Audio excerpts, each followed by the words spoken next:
hi everybody, I'm Takia Williams. I'm from Miami, but I live in Atlanta. I am 26 years old.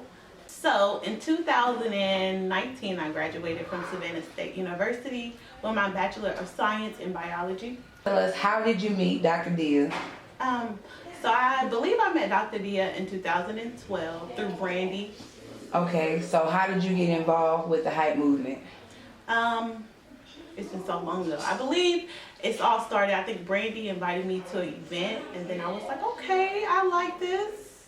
Okay, so what was your first experience of Dr. Dia, and did you see it being beneficial to you?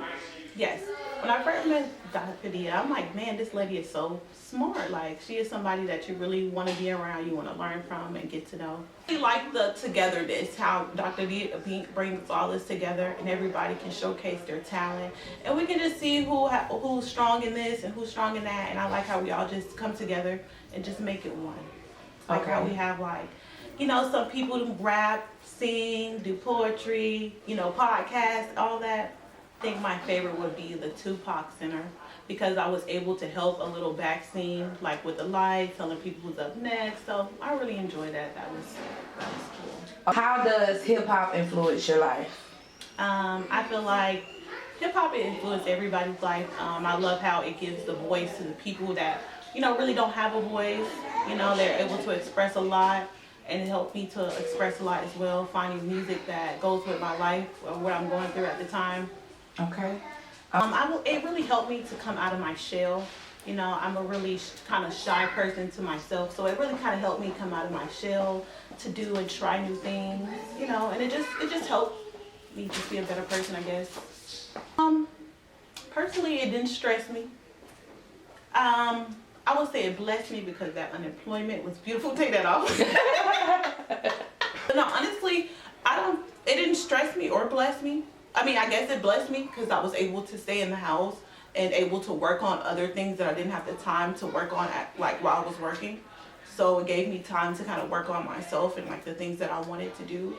But stressed out, I guess it stressed me a little bit because like my parents are older, so I didn't really want them to get it or get sick or anything. But that's pretty much it. Just things that I wanted to work on, like starting a business, looking into starting a business, practicing like braiding because I can't braid, and just other stuff like that.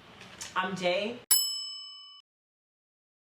I'm 25. I was about to say I'm 24. I'm 25. And I'm from Mount Vernon. Yo! Let me tell you something about my city, yo. I'm from Mount Vernon, okay? Queen of the Nine, Jaiee Mariee. I met her through Brandi, aka Lotus, aka Juice. Yes, ma'am. That's me. I can't remember our first meeting though. But I remember our first like show at the library. Yeah. We had like two of them. We had 2 or 3 of them. Yeah. A lot. I remember those days. Yeah. I remember those days. Do you remember the Tupac Center? Yeah, of course I remember the Tupac Center. Hey, let me tell you something about. It's gone now. The Tupac Center is gone now. Well, it's the building is still there. Yeah, the building's still there, but it's not the Tupac Center anymore. It's something else. Sale. But yeah, I remember we was at the library, and I was performing, and these was when I was first starting to like perform and stuff like that, and I forgot. I forgot the words to whatever I was trying to rap, and I couldn't remember them. Right. And then here comes Jose. Yeah. Yeah. And he stands in front of me. He's like, you know, just look at me and say it to me. Yeah. And then I got through it. I remember that. It was people in the audience and everything. I did not remember that until just now. Oh my God. I was like, okay. So when I started being around H.Y.P.E, that's really when my career started. Because before that, I had been here for probably like 2 years, just coming from New York and being in high school. and I wasn't really like talking to nobody, nothing like that. And once I was doing my music on a low by myself in my room, and then once I met y'all and I met Damone. Where are you at, Damone? Like, he moved to Buffalo. Oh, when I met you and Damone and Damone's studio, and I was like, oh, okay, so now being around these people, that's gonna help me do what I want to do. Just gave me open up my mind a little bit more to different things and how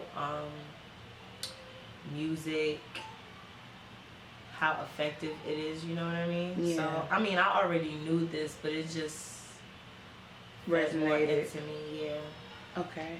I don't know, no, because that show, that's when I came out to my mom. Not even saying it like that. When I told her that I was like making music and stuff, so that was like, the one that solidified thing. Big deal, yeah. But your mom already knew that though. Yeah, so she already knew. She already seen it, but it was a big deal for you because it was like. I thought she was gonna judge me because that's what you wanted to do. Yeah. Or like be on my back about what I was doing and what I was saying and how I was doing it and stuff like that. You know? Right. Or not approving of it, but sure. Keeps hip hop influence your life? Hip hop, yeah, hip hop is my life. Like every breath, every step. Period. Like that's what I grew up on. Like I was born in '96. You know how many fire hip hop albums came out in 1996? I know. Same year. So I literally was born into that. Yeah. And that was the soundtrack to my life. Like Hove, Biggie, Kim, Foxy, any 90s, anything. Any type of music though. Yeah. But solely hip hop. How did the pandemic bless or stress you? What was your quarantine/pandemic experience like? The worst, and it was so bad. But it was like bad and then a little bit of good. You know what I mean? Yeah. Like it caused me to like I got a new car during the pandemic. I got a new job, a better job, so I can make more money. Like the pandemic, it stopped certain things, but as far as my career, it didn't stop it. So I was like able to do more with my career, but on the back end of it, I took like a really bad loss in 2020 during the quarantine. So like that was just terrible. Yeah. But overall, I mean, 2020, COVID, it's depressing, you know? It's depressing for the most, but things are getting back to normal.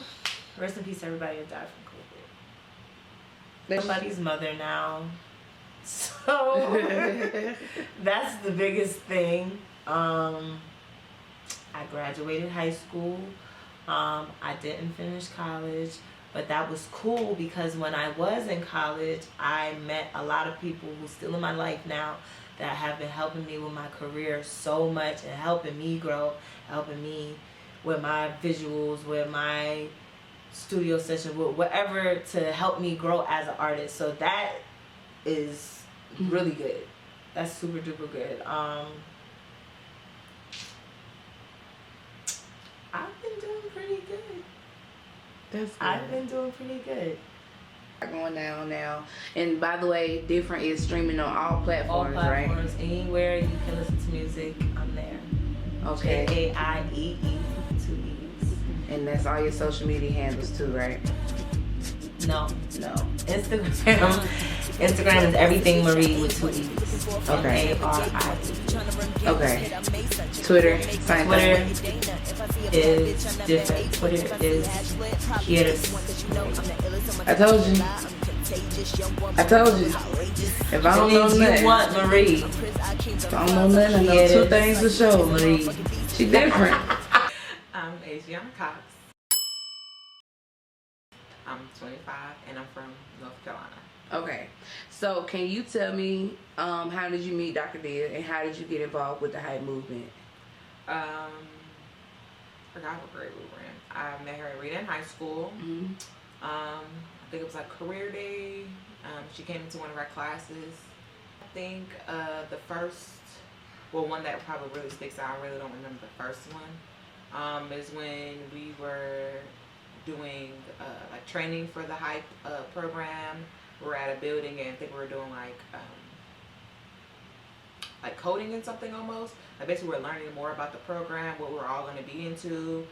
Different people were involved, like people we never met. So it was cool to see other people basically around our same age. They had the same interests and goals, but you know, all had our own different, I guess, like career or passion that we were passionate about, I guess you could say. It made me want to be a part of it because everybody has their own dream and drive, but you also need somebody to kind of help you along the way. Can you tell us about your experiences being in the H.Y.P.E mobile? You know, we had different ones, so which one? I feel like I was maybe the last of the core four to join, and I was mostly stuck in the trunk sometimes. It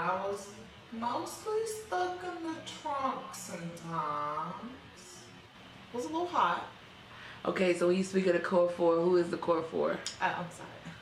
Bakari, Damone, Brandi, and myself. Okay, so yeah, the core four basically originated the H.Y.P.E movement, and we really popped things off and started. Get it out the mud. Basically, we was waiting for our come up slowly, you know, and we had 4 kids, 4 teenagers, and an adult, so it was, and 4 passengers, so you can imagine. Seatbelts were used though. I think my favorite one was when we were doing the event at the Stonecrest Library and CeeLo Green came. He was smelling like brown sugar. He had diamonds in his teeth like he had money. More of the assistant to the assistant, if you catch me. I think I did a lot of background audio. I was doing like a charge of like lighting, and then when a person or when it's the next person's person on set or whatever, you do audio, making sure that everybody knew what they were supposed to be doing at whatever time they were supposed to be doing it, grabbing extra paper towels if needed, sit down child if needed, you know, it was wherever. Regular. Wherever you needed me to be. Whatever you need. She is jack of all trades, so she can do that. Jack of all trades. Yeah. I think it definitely influenced most of my life, literally everything, just based off of the music we hear versus good and bad. You know, there's different things, but it depicts your mood, especially if you're in a bad mood sometimes, if you just listen to a song or if you have different things that's going on. Hip hop motivates me. It also encouraged me to also have an outlet almost.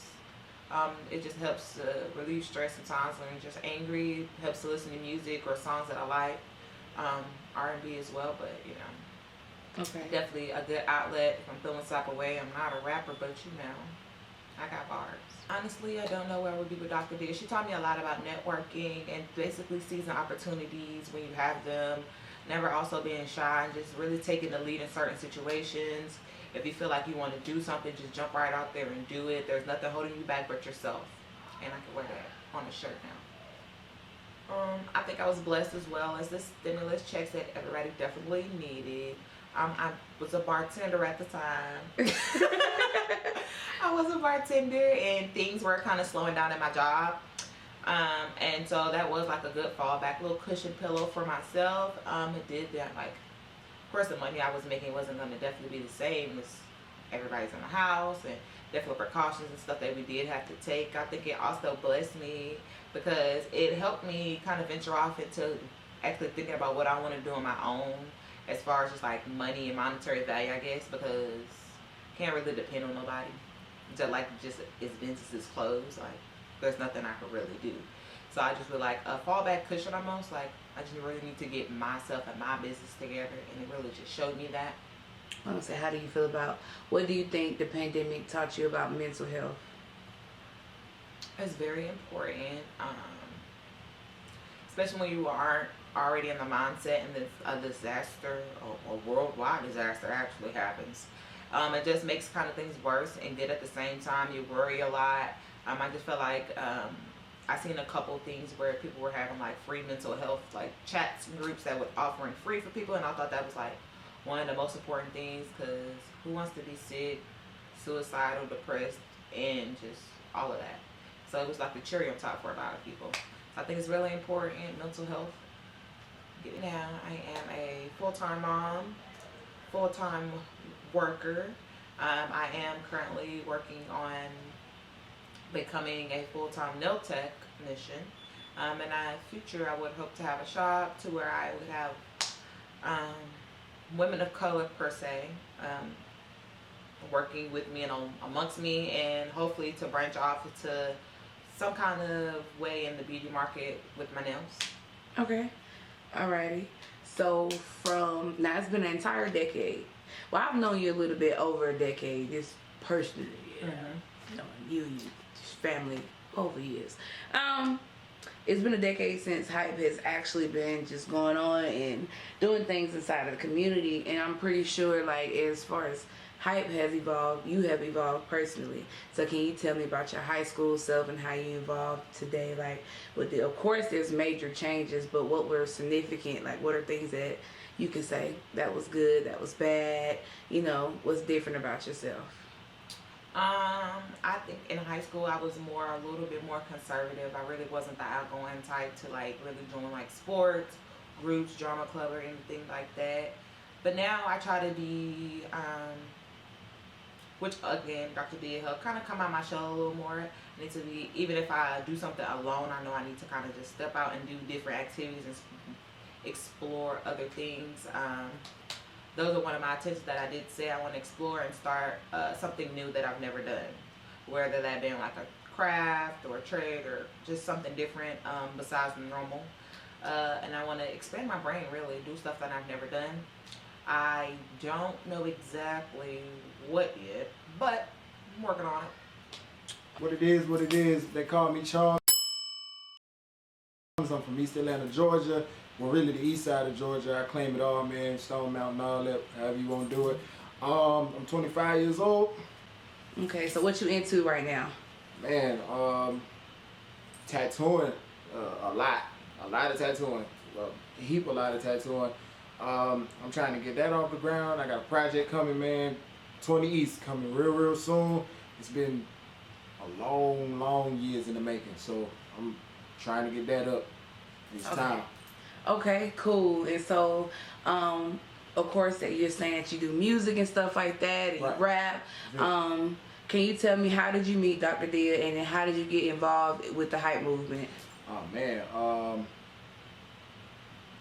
at the age of what, like 16, I was like 15 to 16. It had to be 16 though.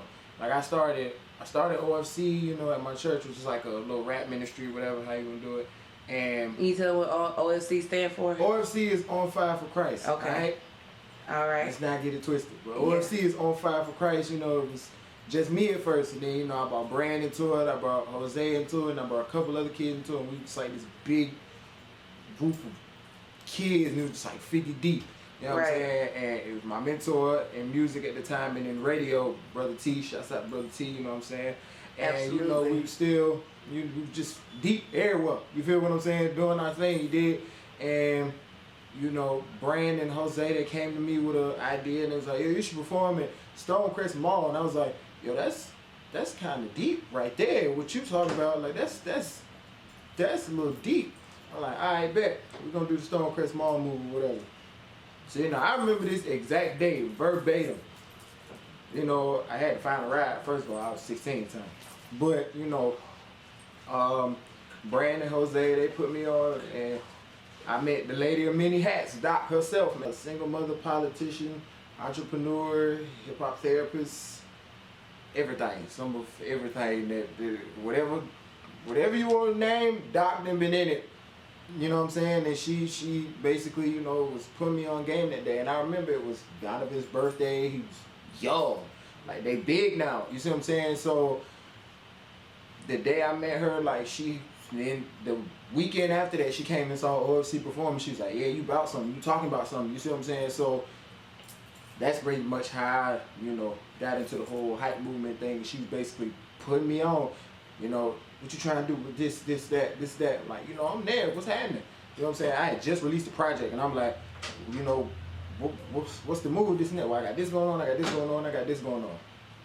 And she gon', you know, like, put me on and had me performing with Brandi and Jose, so it was cool.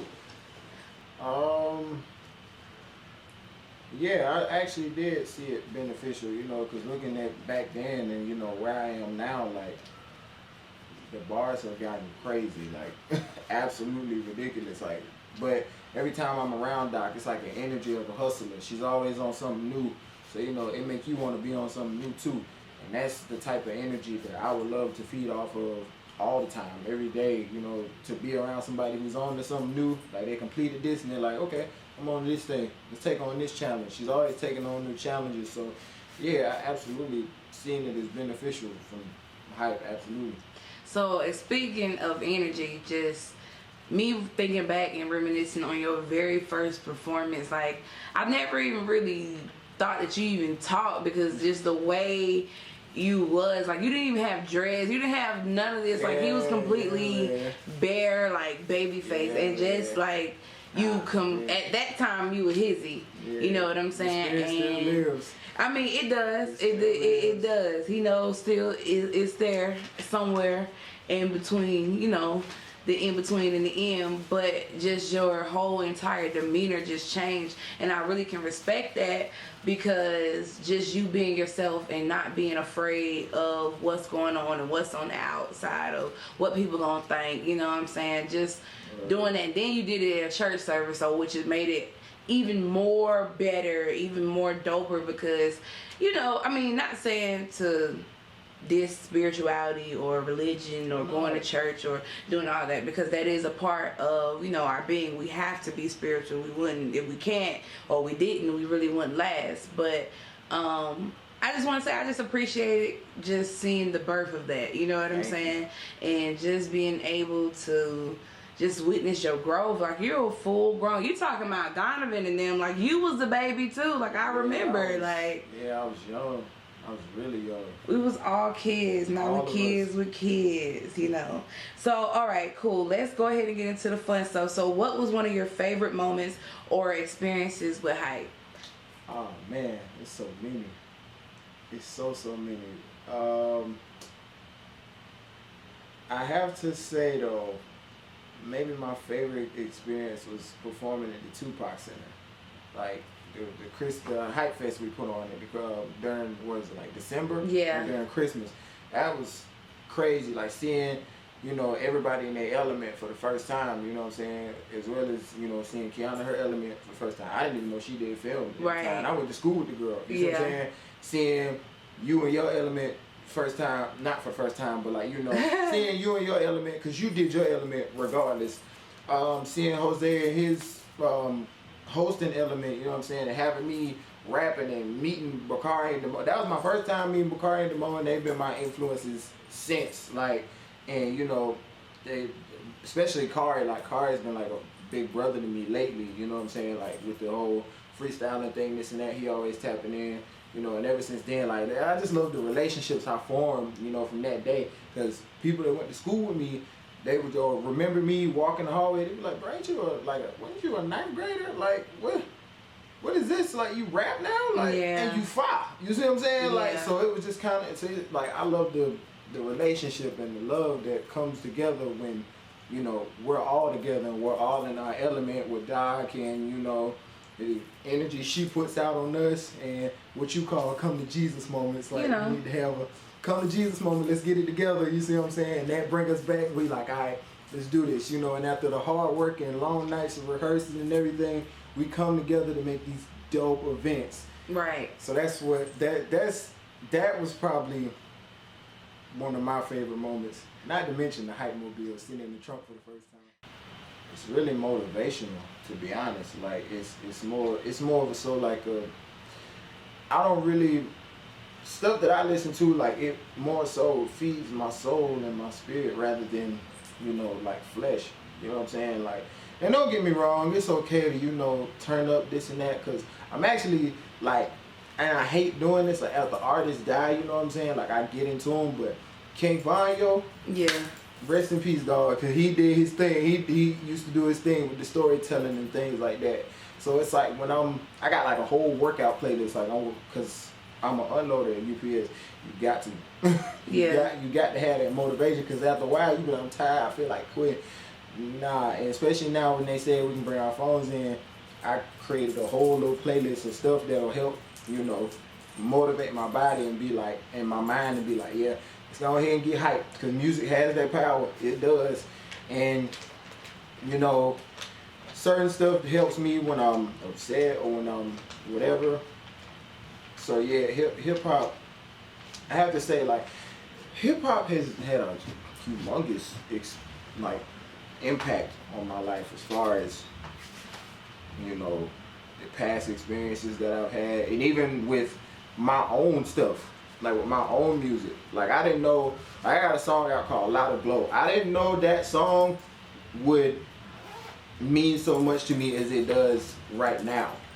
Like, God has a way of revealing things to me after it happens. Right. So after, you know, like, you know, my whole little accident or whatever, Lotta Glow, like, the lyrics in that song meant so much more to me than it did when I was writing.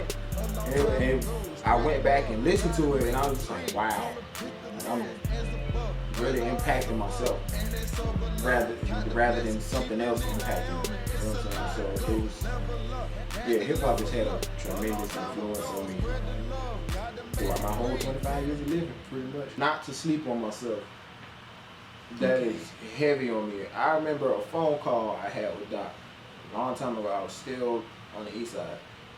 I was sitting at the crib, and I don't remember how she like called me or something. She called me, and we were talking about something. I was telling her I got this, that going on. She was like, well, when is it gonna happen? And she was like, you kind of just sitting on stuff. Like, when is it gonna happen? I thought to myself, and I was like, you're right. When is it gonna happen? Because I can't really sit on this stuff no more. So this time it's gonna happen. Like, and I've carried that conversation with me, especially now that I got this project coming up. I've carried that conversation with me a lot. Like, a lot lately. Like, don't sleep on this.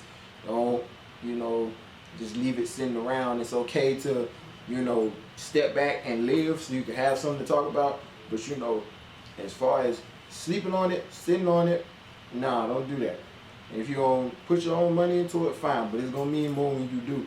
So, therefore, you know, your hard work, you won't feel like it's going to waste. Was your pandemic/quarantine experience like? Ooh, wow, okay, y'all gonna open me up, okay, I don't care, but, basically, like, it taught me how to be on my own, cause at the time, you know, I had kind of stepped out, you know, and my mama was on me or whatever, and I was just like, you know what, you ain't gonna be here forever, and you keep telling me that, so I'm just gonna move into my shop, you know, like, I'm just moving to my shop and, you know, just tattoo and go to work, you know, and just pursue this dream or whatever. And at the time, my grandma was just starting kind of like losing her mind a little bit, like to the Alzheimer's and dementia or whatever, and like during quarantine, man, like my mom asked me not to tattoo, you know, to keep me safe or whatever. My mentor wasn't having it, you know. He was just like, he was like, you don't listen to your mom or whatever. I was like, okay, so do I do this or do this? Something I had to pray about, you know. And it was just like a constant battle with my spirit and my flesh every day. Like, that was because the shop was just like such a, like, that was like the first time in that whole entire 6 months that I had sleep paralysis. Like, that was the first time, like, and I don't ever have that, like, ever. I've never had it before, but it was probably one of the most freakiest things that I could ever experience, because it felt like somebody was touching me. Mm-hmm. And one day, like, I remember running downstairs and I'm finna fight, like, in front of clients, everything. I'm like, bro, what are you doing? Like, bro, like you playing, like stop playing. He was like, what are you talking about? Like my mentor was literally like, what are you talking about?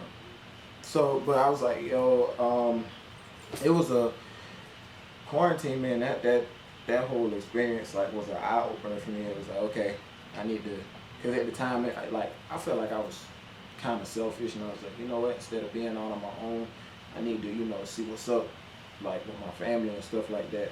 Instead of trying to do me, I need to really be where I need to be, but at the same time, like being like, I need to be on some grown man stuff and not be under my mom's, but at the same time, I need to figure out what's going on. Right. So quarantine had kind of let up a little bit, I guess, not really.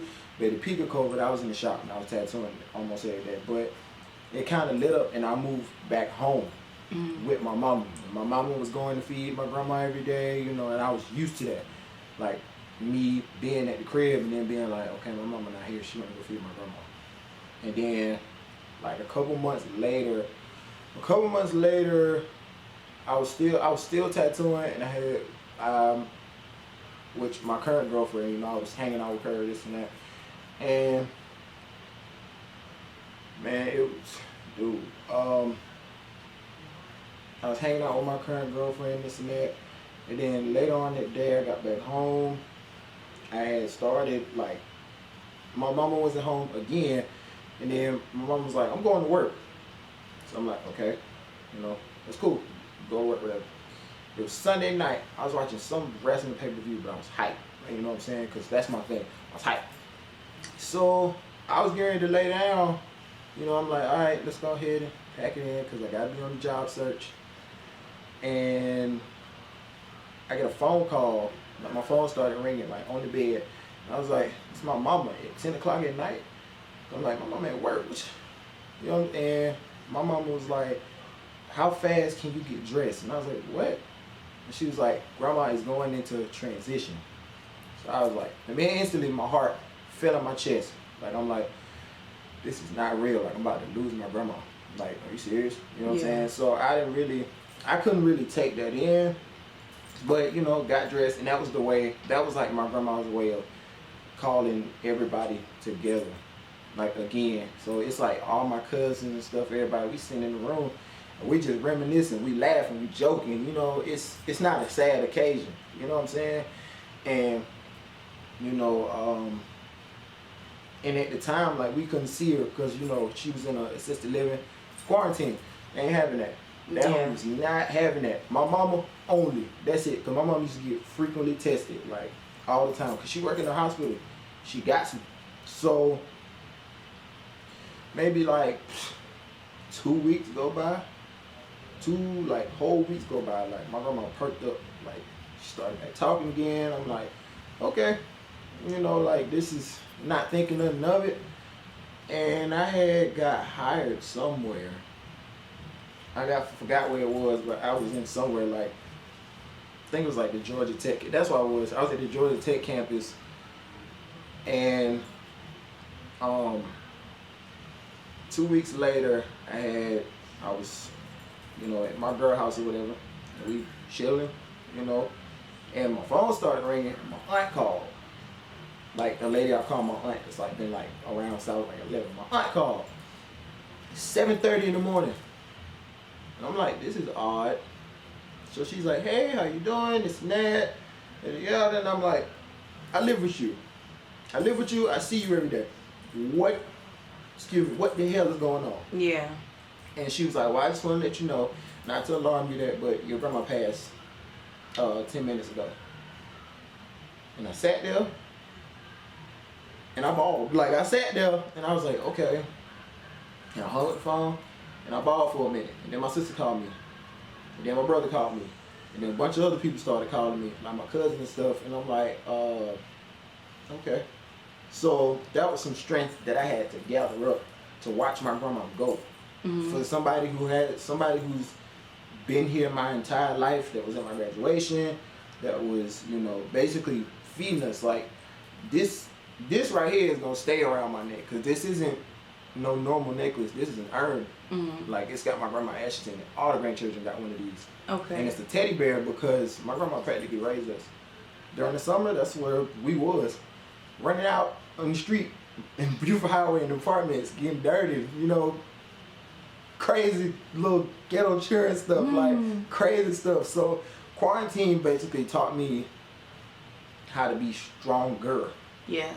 you know, in the midst of darkness and me being like, all right, this is, you know, so, and it taught me to pray a lot more because now that I'm back home, I haven't had sleep paralysis since I've been back home. So basically it was like God spanking me on the hand and was like, that's not the place you need to be, you need to, you know, chill, you know, relax. If I think you too grown, you know, being out here or whatever, you know, you make your own money, this and that, but dog, you got to snap back to reality. This is the real world. This ain't no joke. Right. Type of impact she had on me, because my grandma was always like, whatever you want, do it. Do it. I don't care what you do it. Do it. Just do it. I'm gonna be behind you. Do it. Like my grandma convinced my mom to let me tattoo and get my apprenticeship and things like that, because my mom was like, which I understood what my mom was saying, but me being a young kid, like I was like, I ain't trying to hear none of that. Right. And my mom was like, you have dreads, pimping. It's like, you have dreads, pimping, you black, they out here killing you, and it's real. She was like, I'm all for your happiness, but I need you to understand me, son. And you know, I'm sitting around, I'm mad about it. My grandma was like, why? Like, why are you telling him so? Like, yeah, but I mean, at the same time, God got this over his head. This head is protected. You good. Go out there and do what you want to do. That's your crown. Yeah, it took, like she always used to say, like, it took Tip like 4 or 5 years to get, you know, where he is now. So you need to go out there and do it if you want to do it. I just want to hear about your evolution of just you as an artist, a person, you know, physically, mentally. Oh, man. Well, physically, I feel great. Like, it's crazy.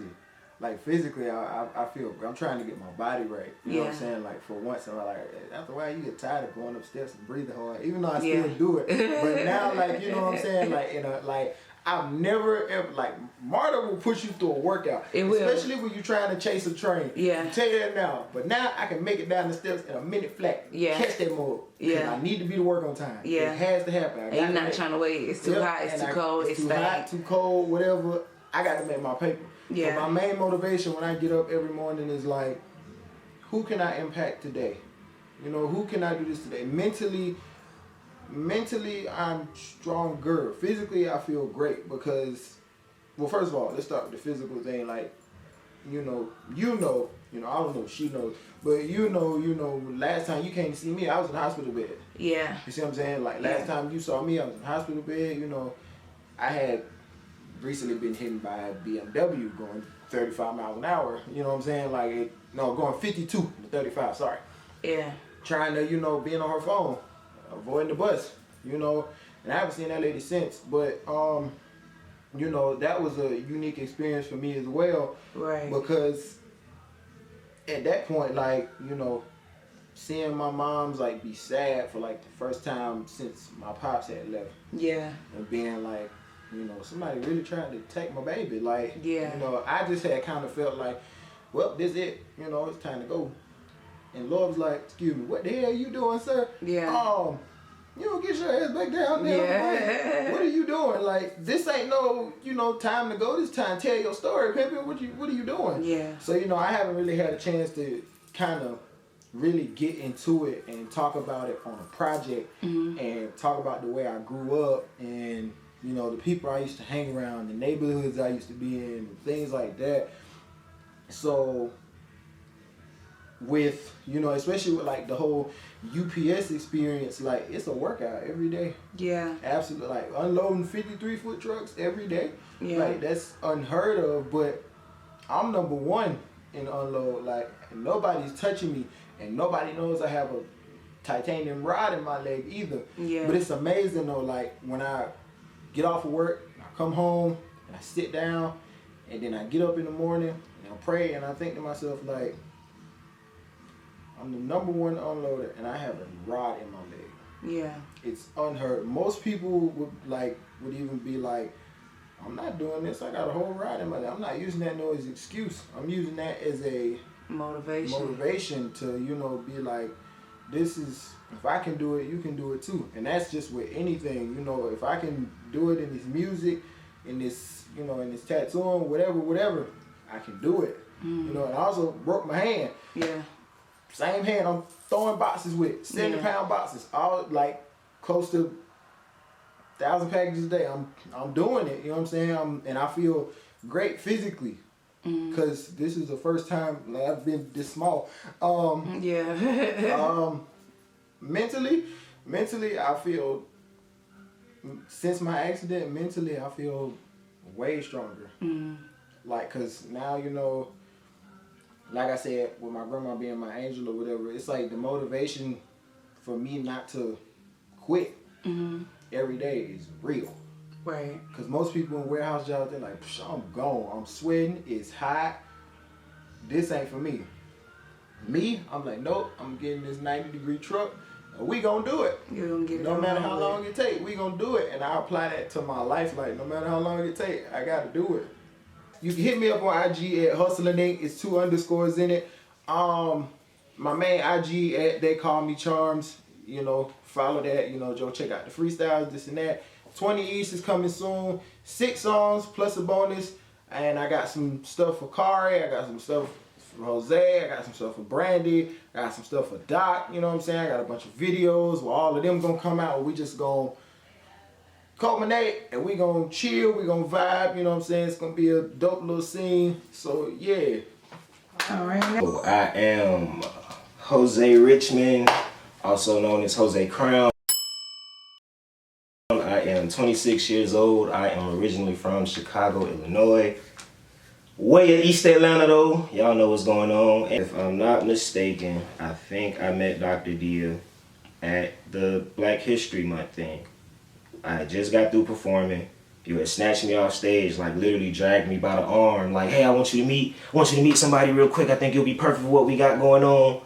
Cool. So then Doc comes in. And she just laid like a lot of game on me at one time. Like, Doc has a lot of goals and dreams and aspirations and a lot of things that she knows she's gonna get accomplished. And when she meets people, she gonna flood you with it. Like, you have to see the dream right there. And once she lay it all out for you, you got the option to either be a part of the wave or let it go past you.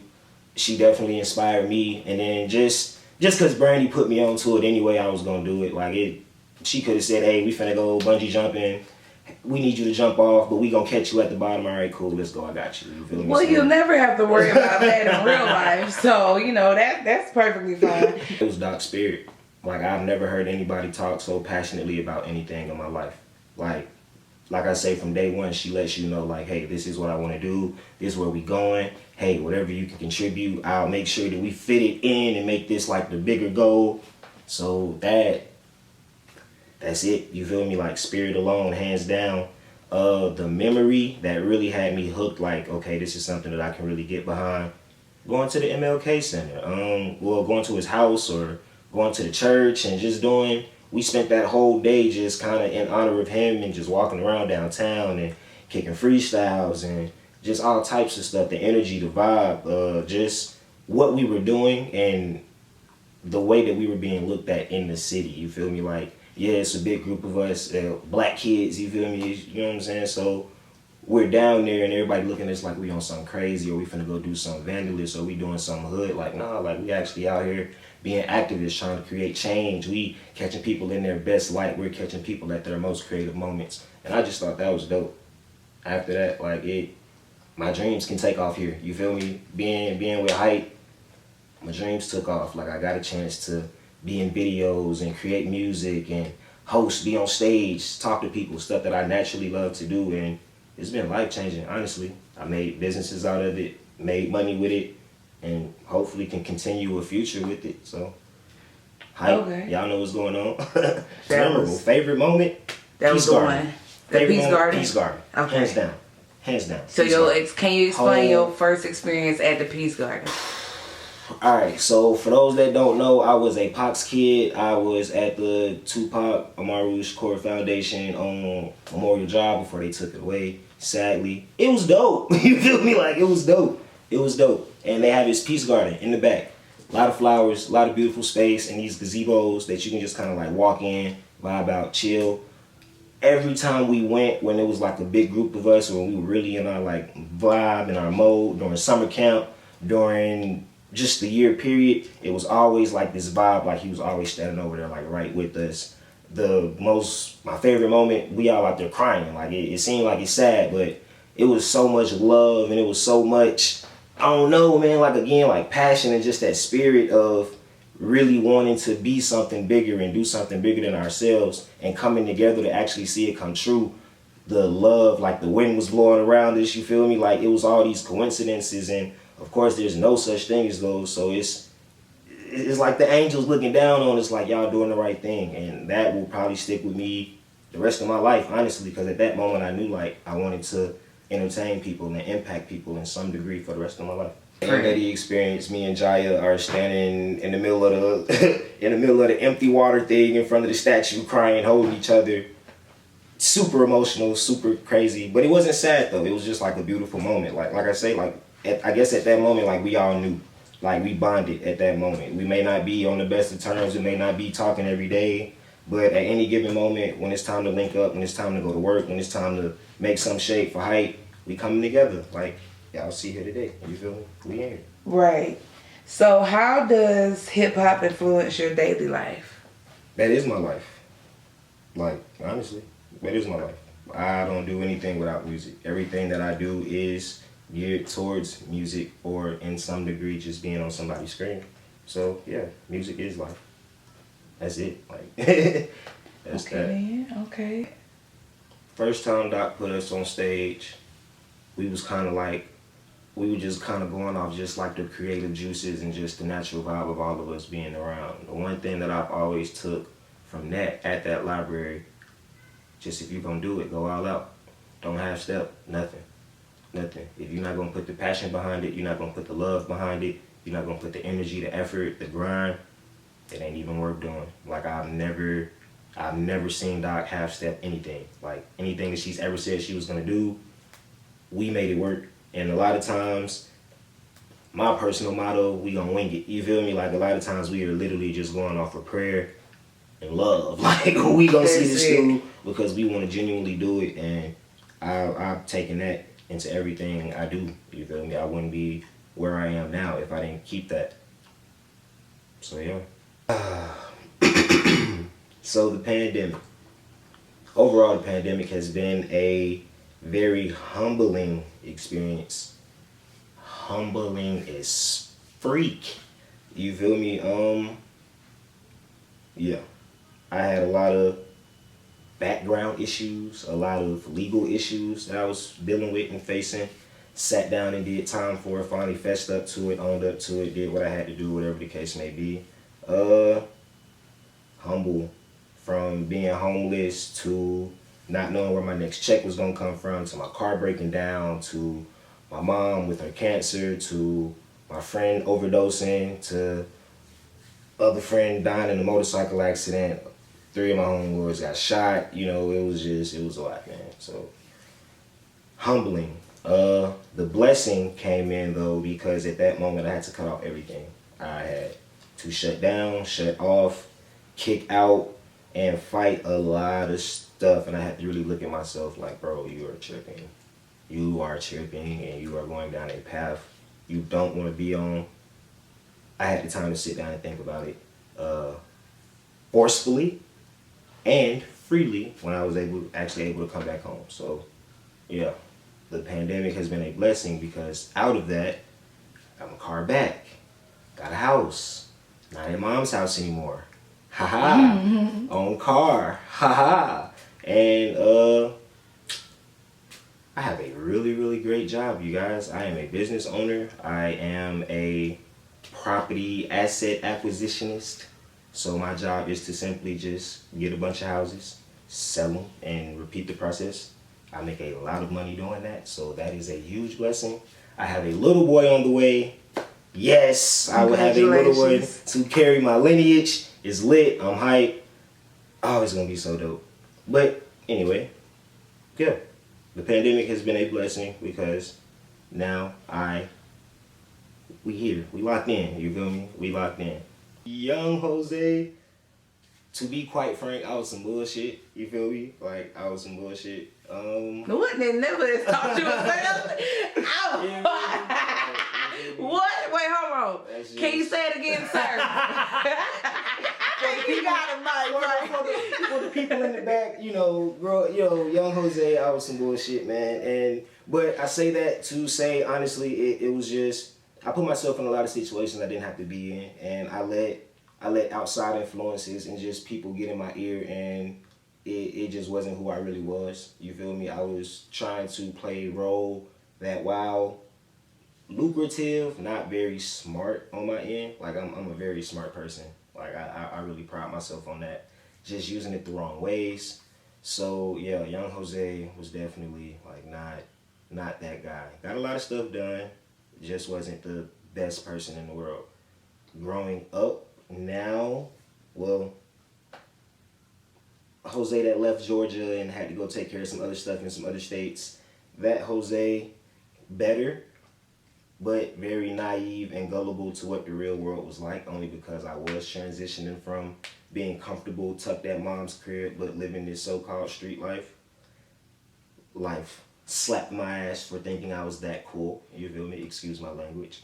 But now, humbled, thinking a lot smarter, taking things a lot more seriously, and really thinking of what my future could be like with a family now. You feel me? I'm a family man. So, yeah.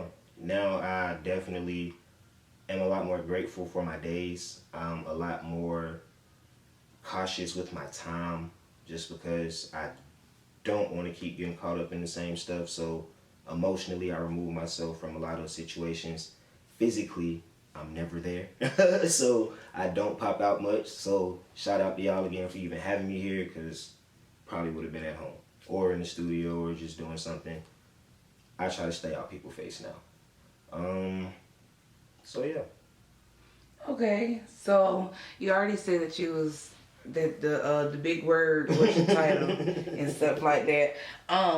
What does Jose have planned for the future? What do you see yourself doing? Okay, so y'all gotta just hear me out on this. Rock with me. So, right now, my main focus is on real estate. Real estate. I am trying to build my wealth. I have thought long about this. Yes, the music is coming, the YouTube is coming, the artwork, the cover designs, the clothes, the brand, everything is coming. But without money, you cannot do any of those things. So what I will do for the YouTube, I'm going to create a series, and y'all will basically see me boss myself up, I guess. Y'all will kind of see like how I make my money, what I actually mean when I say that. It's a long ass title, but it really just means I flip houses, I deal with houses. Any way you want to flip, any way you want to do it, tax liens and deeds, access funds. Cool. So yeah, that's that. School, I'm going back to school, y'all. I'm gonna get a degree. Good. It's gonna be one of them petty degrees. It's gonna be like a business degree, just to have the credential and then continue my business endeavors. The company has already started. Creative Trap House ENT. That is the clothing line. That is the brand. That is the movement. Creative Trap House. Y'all will see that very, very soon. I have a royalty brand dropping in honor of my son. That is on the way. That's going to be exciting. That's going to also be a part of everything else I got going on. The goal is to have 12 sources of income, y'all. I'm just trying to work. I'm trying to work. I'm trying to make this money. I'm trying to stay out y'all way until y'all can see me living this life the way I want to. But at least I can do is show y'all how I'm doing it. Because it's legal now. All right, I'm Kiana J. And my first time meeting you, I believe it was H.Y.P.E. I believe it was H.Y.P.E. No, we met at Redan. It was career day. And somehow Brandi, we were looping around like that back hallway and just talking. And I'm like, it was just something about you. And then that's when I got the invite to go to the H.Y.P.E. We were just walking around the school. I'm skipping class. Yeah. And we just talking. smoking and then vibing out, and I was like, yo, this lady is so cool. I don't even think you came to like a class with career day, but I think they had me moving around because Mr. Ware, all them knew me. And they knew I was flexible and stuff. And they were just like, no, we need you to come talk to this class. Like, everybody else was on like a certain schedule. Right. But they just had me just like going exactly all kind of places. Yeah. And you just started talking about you. I'm like, no, this too good to be true. I'm like, she real. Because they had us at that trailer, them trailers that used to be in the back. Like, yes. You know what I'm saying? They had me going everywhere. And it was cool though, you know, and you know, it just, that's awesome. Okay, so that's how it started. And then with the Hype Fest, and then Brandi's like, you got your camera, you got this, like, come on and join and everything. And I'm like, all these people, I did not know everybody could do that. You know what I'm saying? And it just showed you how much hidden talent is like all around you. You know what I'm saying? And then you just brought that out. Like, nobody was coming for us, you know, in the hoods, in the street. Like, you were that vessel, like you were the boat, you know what I'm saying, carrying us. Like you were the only person that did that, you know what I'm saying? Like the school graduated doing it, but you actually fed and you challenged us to be better. Like I didn't know if it wasn't for you, I would have not, like honestly, I know everybody said it, but we wouldn't have got as far as we could, because the first step in actually doing your craft, you have to be challenged. If it's easy and comes, like now it comes easy, but somebody got to put some fire in your behind. Yeah. You get what I'm saying? And you were that fire for all of us. Wow. Especially me. Wow. Kiana. But you came in like ready. I remember when I first met you at the Tupac Center, and I mean, you had your equipment, you were like poised, you were clear on what you wanted. You know, even walking in, not knowing what was going on. Yeah. You know what I mean? It's I was scared. It was intimidating because it's like everybody know what they doing, and I'm like, You came in like you knew what you was doing, because you said, I remember you climbed up on a ladder or something and was taking aerial shots. I said, well, like, I was YouTube University. I'm like, I gotta figure it out. I gotta figure it out. And you coming on board, that's why, I mean, it's a lot of reasons why I'm sure that was one of the memorable moments for people, like for a lot of reasons, but you coming on board really helped legitimize a lot of stuff for us. Thank you. It did. You know, everybody, you know, it's like it took everything to another level. Wow, thank you. It was fear. Like, it's okay to have it sometimes, but like you help minimize that. You know what I'm saying? Yeah. I didn't know what really I was doing. I was just trying to press record, make sure it's recording, make sure you're not shaky. You know what I'm saying? Yeah. And you just jump. You know what I'm saying? Just do your thing. And I'm like, well, what you want? Do your thing. Yeah. You know what I'm saying? Gave us full creativity. Even today, just do your thing. Like, I trust you know what you're doing. Yeah. Here's what I want. Send it to me. You know? And y'all be doing it. You know? Like, I just know, like, you know, just do you. You know, just do you. Exactly. Do you. Exactly. Wow. Okay. So what was your favorite moment or experience with H.Y.P.E? I'm trying to do something everybody else ain't did yet. My favorite was when we got to do All Eyes on Me. Oh! You could tell me we was already celebrity status. Already. With that. Like, everybody was there for, Demetrius Shipp Jr. Yes. I saw Keith Robinson. I'm an old school.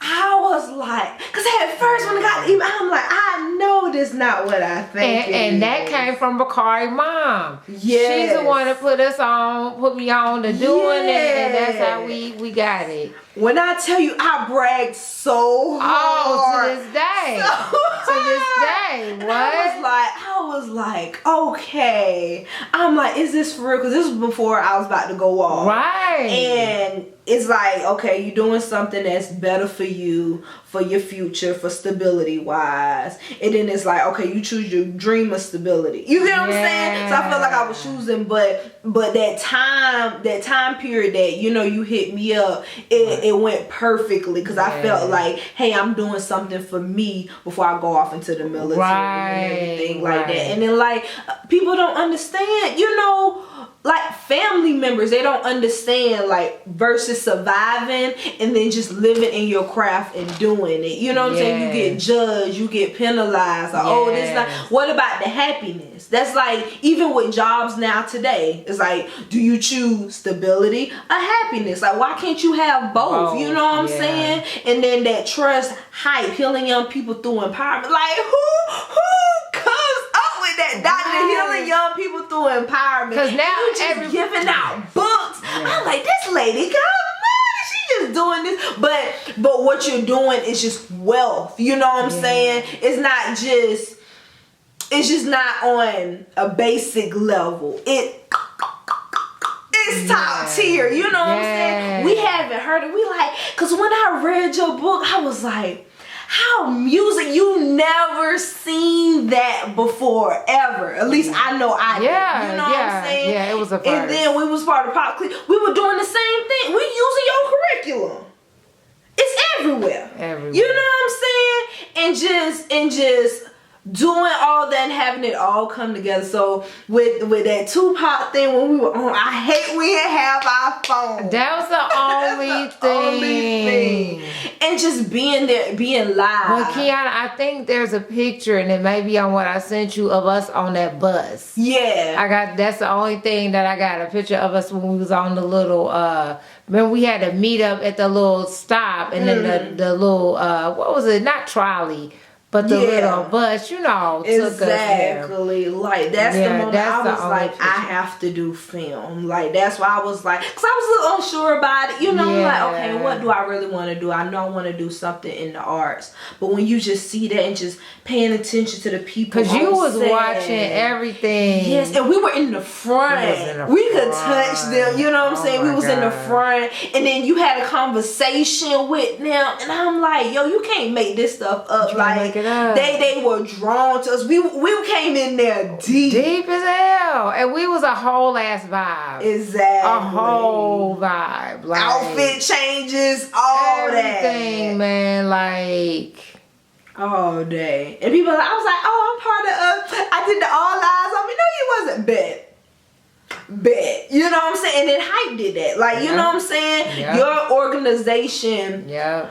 Put us in situations that we couldn't even do by ourselves. You know what I'm saying? Yeah, that's real. And you just mend it together. You know what I'm saying? It's not like, hey, you owe me this. It just came natural because you wanted to do that for us. You wanted to put us on. You know what I'm saying? Yeah. It's just like, wow, this lady is jumping over hoops and stuff for us, and you like, oh, you know anything, when I think about you, I call you with it, you know? Facts. Oh, man. Look, facts, because that's what it be, man. So, yeah, that's my favorite moment with that. Wow. And of course, that Hype Fest.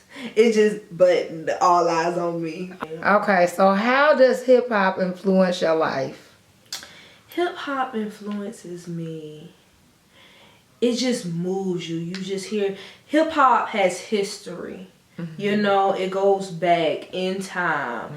History repeats itself all over again with the tragedies that we've been facing. So it's like you live it every day. You know what I'm saying? Police officers, you know what I'm saying? These people that's been killed, rappers, all this. So you have no choice but to live it. You can't avoid it. That's part of our culture. You know what I'm saying? People sample this and make it into, no, we originated. You know what I'm saying? And hip hop, at first, I'm gonna be honest with you, at first I wasn't, like, you know, hip hop, we were more like a R&B type family. But just now getting into hip hop and just seeing the involvement and how you could really touch not only our younger generation, but it stops it stops you and makes you pay attention to the words, not only the flow and the beats, but the words. What's the meaning behind this, you know?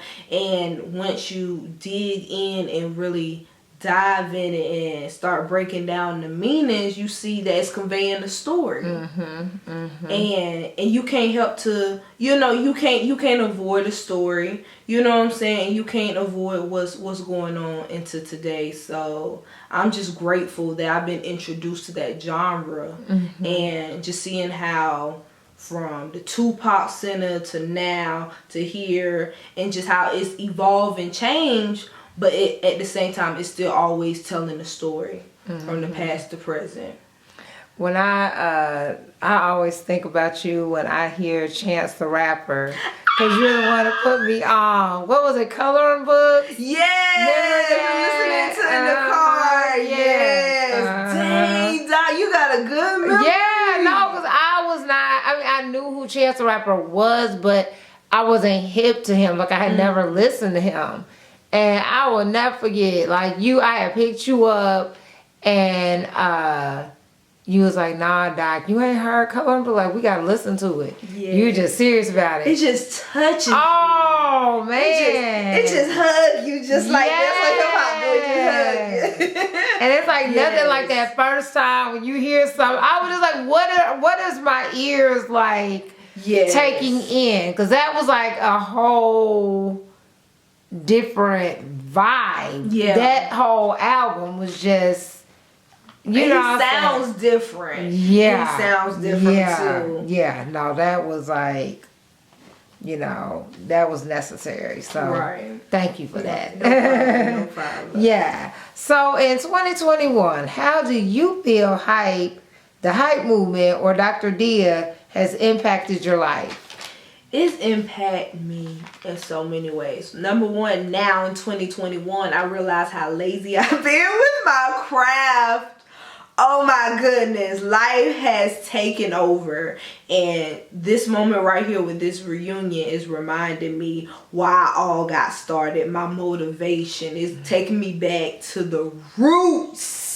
Whether I like it or not, but I know I need it. I need that fire. I need that momentum to keep going. You know, that hustle, that drive. You know what I'm saying? So in 2021, it's really eliminated all excuses. Whether we lock down, hey, you can do stuff from home. Ain't no excuses. Keep doing what you're doing virtually. You know what I'm saying? Of course, be safe with COVID-19 protocols out in person and everything. It just made me look like, even though, you know, I did stuff here and there, it just made me like, Kiana, you got to get up on the ball even more. You know what I'm saying? It's 2021. We're in a whole new time of social media and popping and everything. If not, this is the time to live out everything. You know what I'm saying? Your dreams, the goals that you have, now is the time. So that's what 2021 has taught me.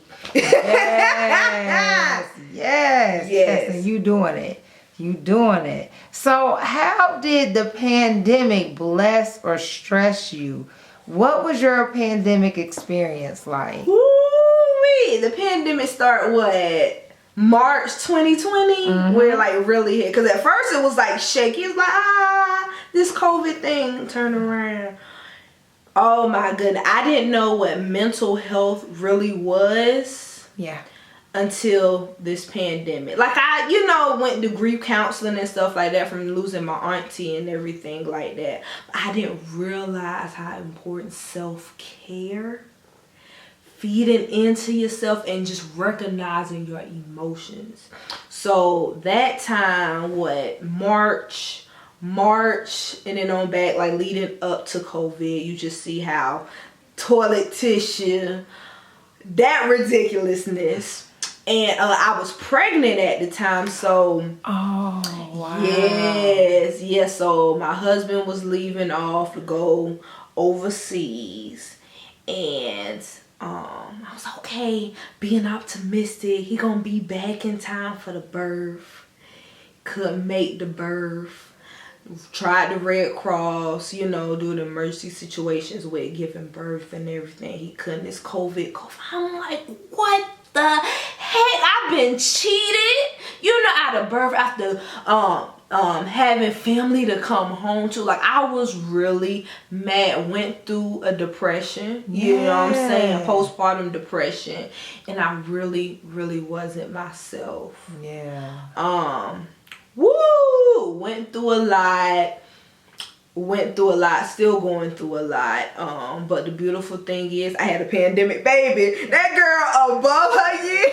Yeah. She started walking at 10 months. I'm just so grateful in the midst of going through this tragedy. I got something beautiful out of it, you know.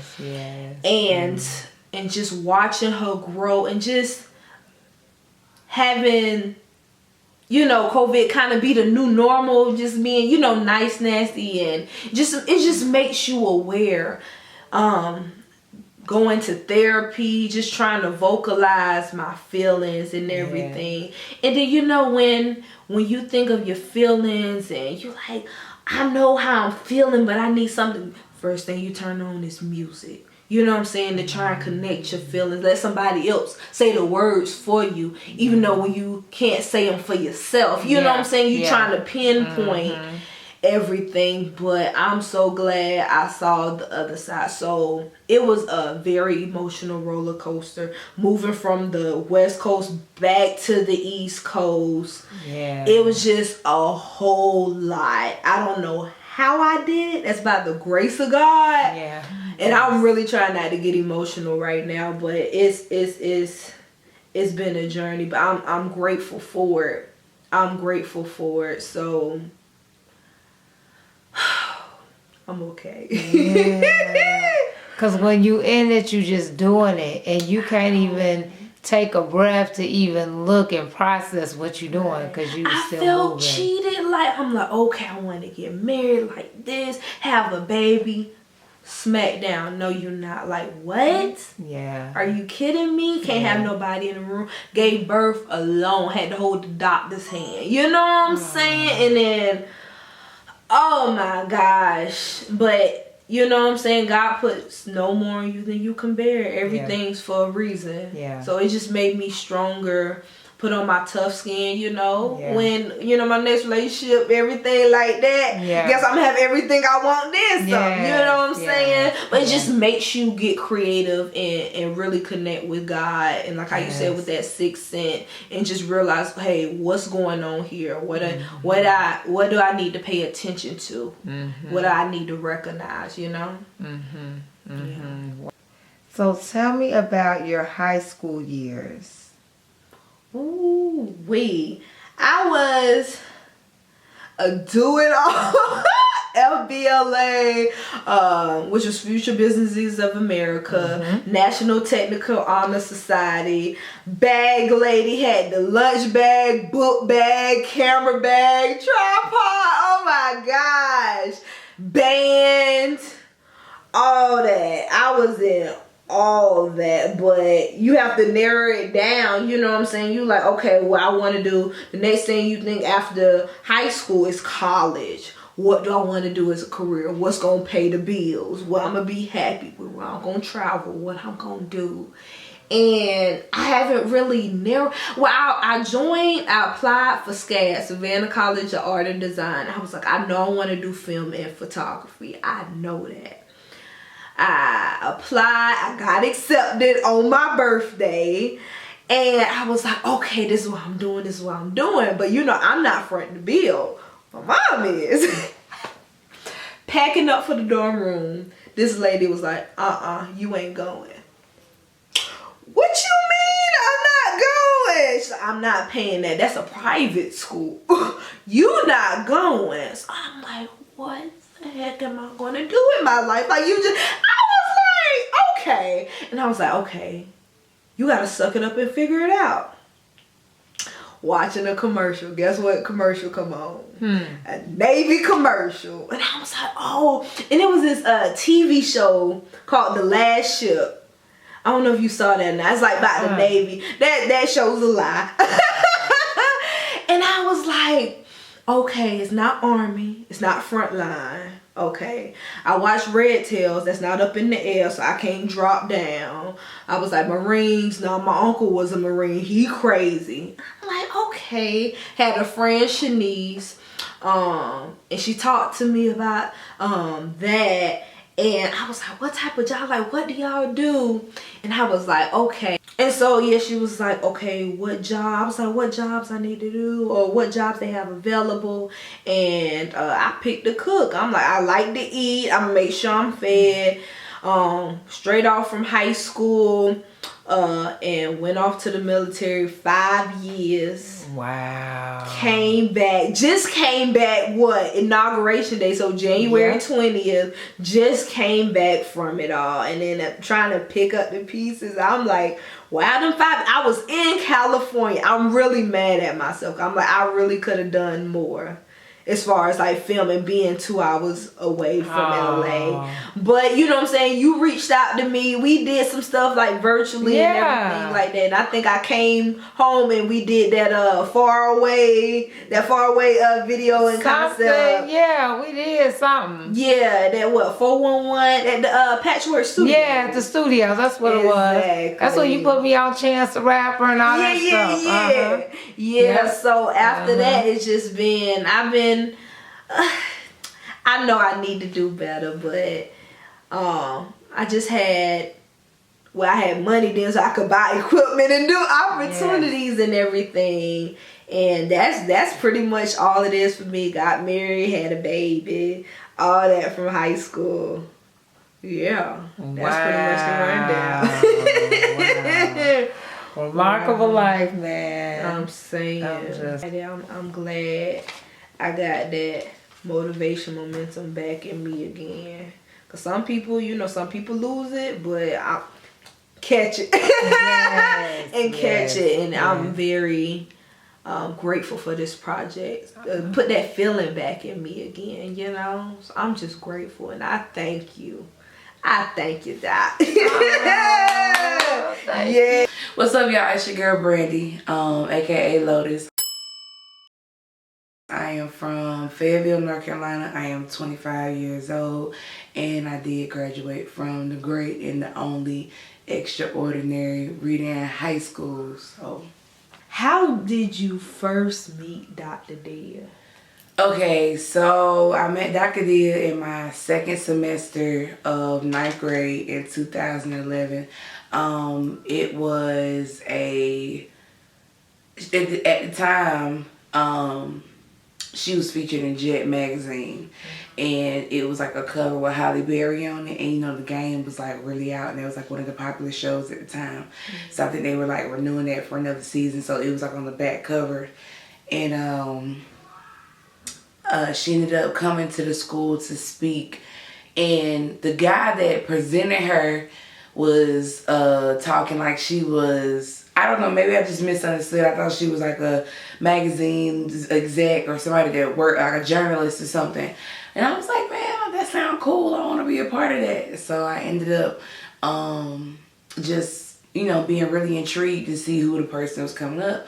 Lord and behold, it was Dr. Dia. And I don't know, just something just really came over me. I don't really know what it was to actually say, are you looking for a mentee or intern? Like, I'm in 9th grade, I'm trying to find my way, and I want to be on the radio, and I'm just trying to figure out, different things I want to do. So, yeah.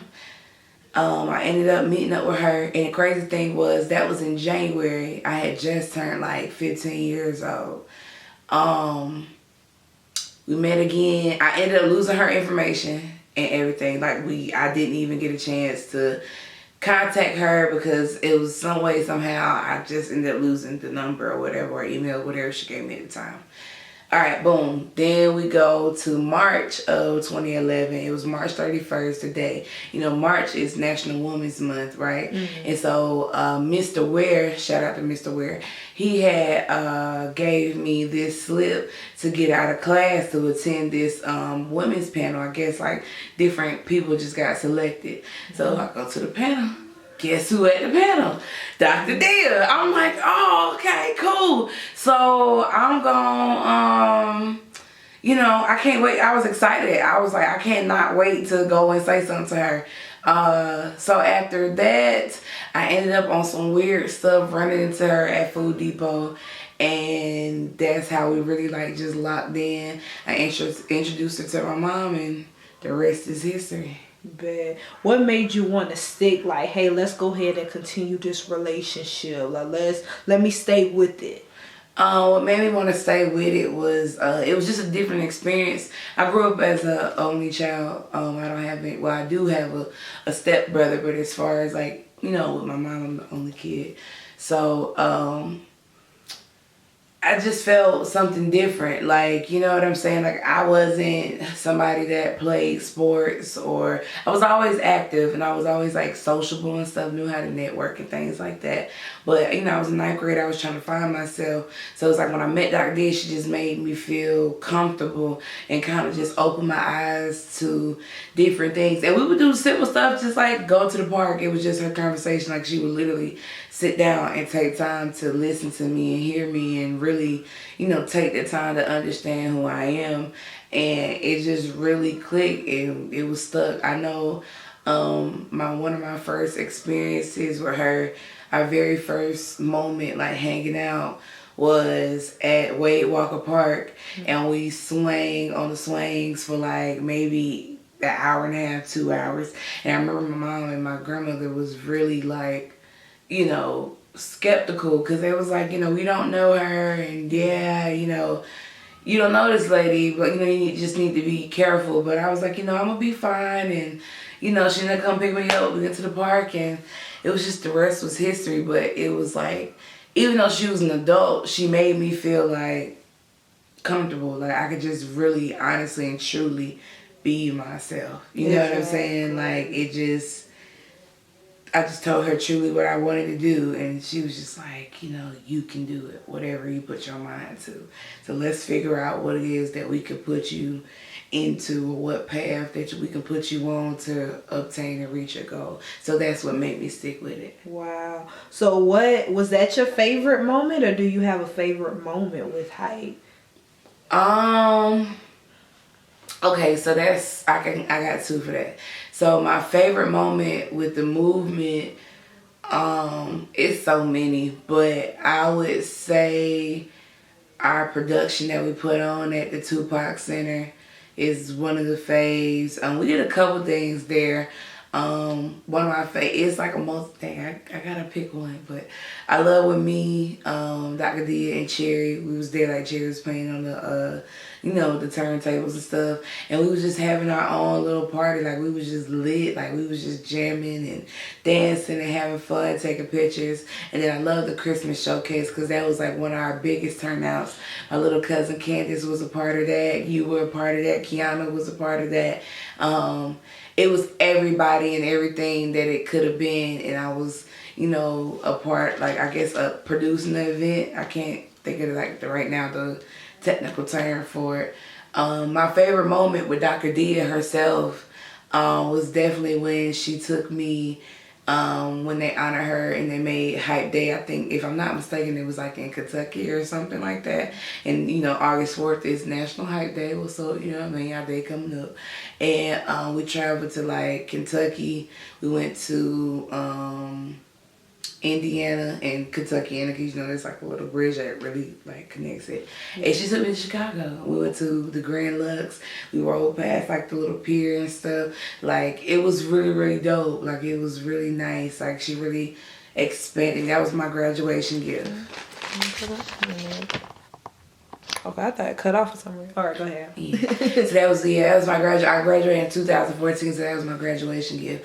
And one of my favorite moments too, she took me to, at the time, Kurt Cobain was my favorite rapper. Yeah. She took me to his concert. Yeah. And I saw Bun B and Kurt Cobain's. Oh my God. Oh. And Kurt got signed one of his posters to Lotus. Oh girl, I like to fell out. Wow. Okay, so in 2021, how do you feel that the H.Y.P.E movement, like, what has it done for you and impact in your life in 2021? Something that I take away in my daily life is just be you, be confident, and just like not micromanage everything. You know what I'm saying? Just let things flow and be obedient to, you know, your spirit and just listen. You know what I'm saying? Like, she definitely taught me and showed me, like, just be open to different things and to be, you know, just operating your gift. Never to be fearful. Like, that's not just something that she's told me, it's something that she showed me. You know what I'm saying? And it's like, how could you not want to live like that and have a life like that when somebody's already, like you saying, like she's a single mom of 4.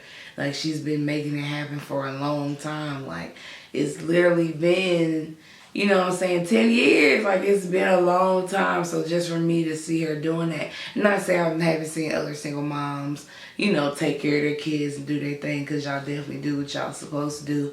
But just, you know, knowing the circumstances of certain situations, and like, people can tell you all day to do this, do that, do like this, do like that, and you'll obtain this, and you do that.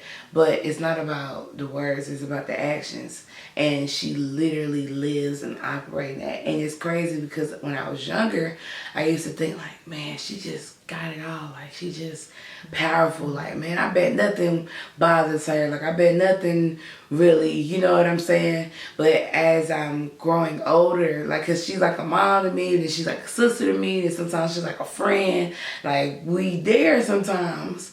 And so, you know, me becoming a mom and actually being able to connect on that level with her, I just realized she's just like me. Yeah. Like, we just, like, it be things that make her want to turn up, just like how I want to turn up and get upset about certain stuff, but she chooses a different route. And I'm not saying that, you know, I'm pretty sure she has her moments like any other person, but what pleases me and what satisfies me is that what she's telling me is how she's actually living her life. Like, she's like, you know, I have to step back and look at the bigger picture of things. So that'll be my takeaway, you know, what I walk away with in 2021 today. Right. How did the pandemic bless or stress you? And what was your pandemic experience like? Whoo, girl. My pandemic experience, okay, so COVID popped off in March of 2020.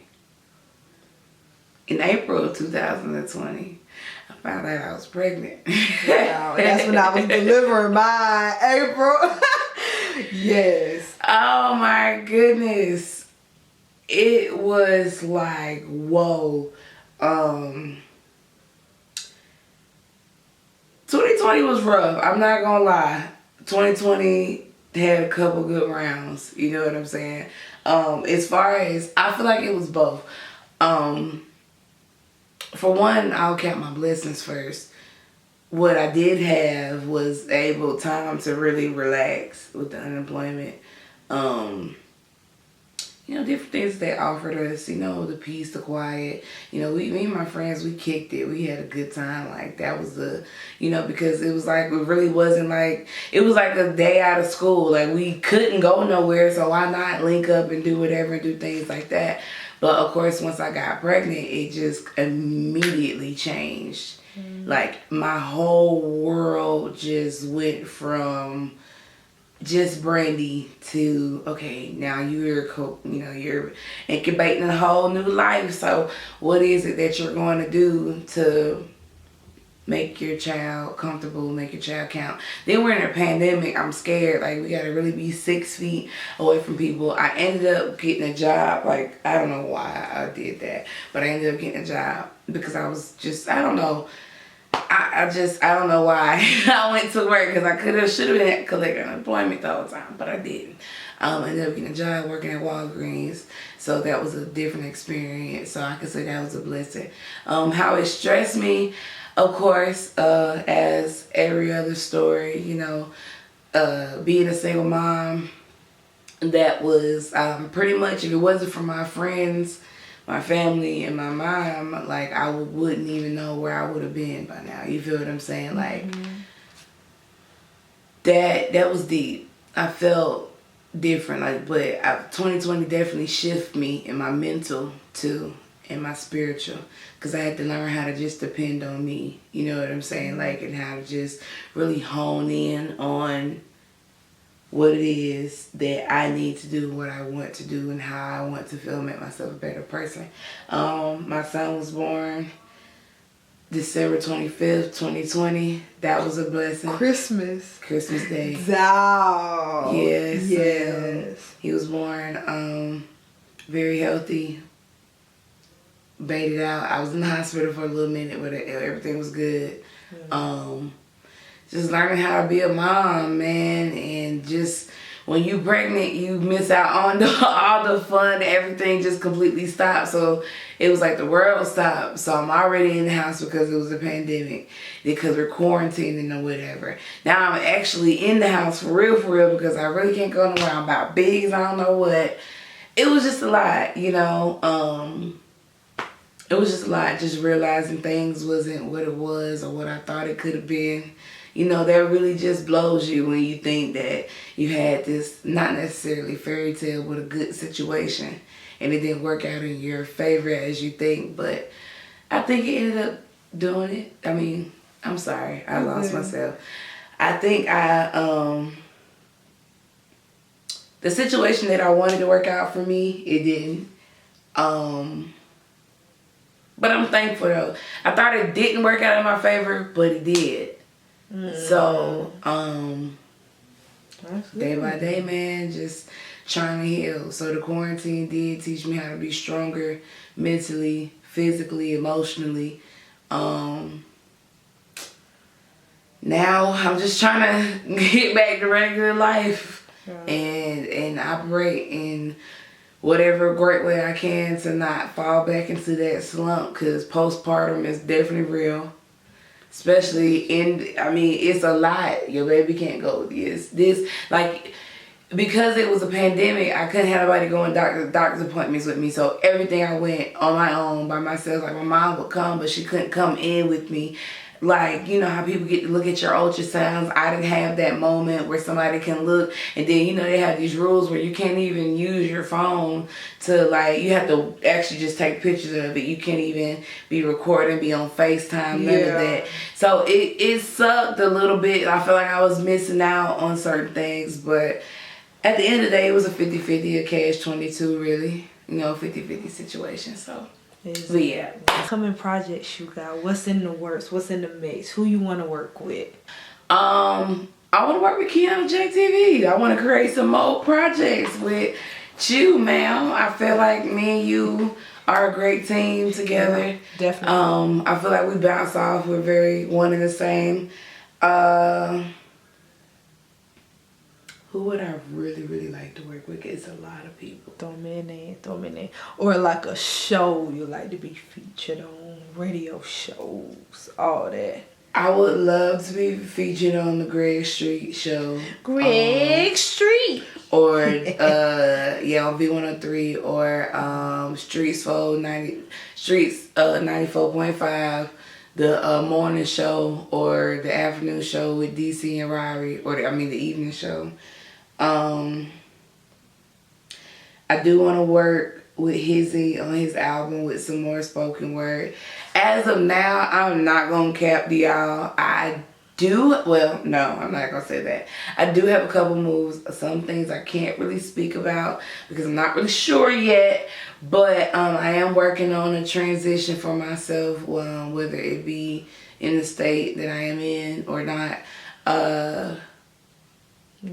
I really want to go ahead and start my radio show, like actually doing this and having all the lights and the camera. It really just made me want to hone in on my gifts. So, you know, I'm trying to just be great. Like, I really wouldn't mind working with T.S. Madison, Tabitha Brown, Anaya Lamise, Charlamagne the Guy, The Breakfast Club, Angela Yee, all of them separately or together as a collective. I just want to just be happy, man, and just continue to raise my kid and be a great mom, dog, that I can be, and one day have my little, not American dream, but my African dream, maybe. I know that's right. Yeah. Tell people where they can find you. All right, y'all. So, once again, it's your girl Brandi, aka Lotus. You can find me at @TheRealLotus_ on Instagram.